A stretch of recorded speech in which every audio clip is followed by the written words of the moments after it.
Take me back to a place where I felt at home. Take me back to a day when we weren't alone. Take me back to an age when the world felt small.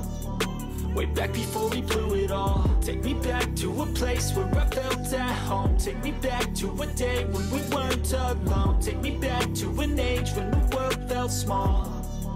Way back before we blew it all. Too many things going on, I can't keep track of them all. From people dropping a bomb to people putting up walls. I feel like life is on hold, perception stuck in a vault. I know that time can heal all, but how much time till we fall? It's awfully chilly outside when there's no shelter to hide. When everything is a lie, you'll find that out in some time. But when the things on your mind are all considered a crime, communication aside, we'll all just fight till we die. Is this an argument or just the start of it?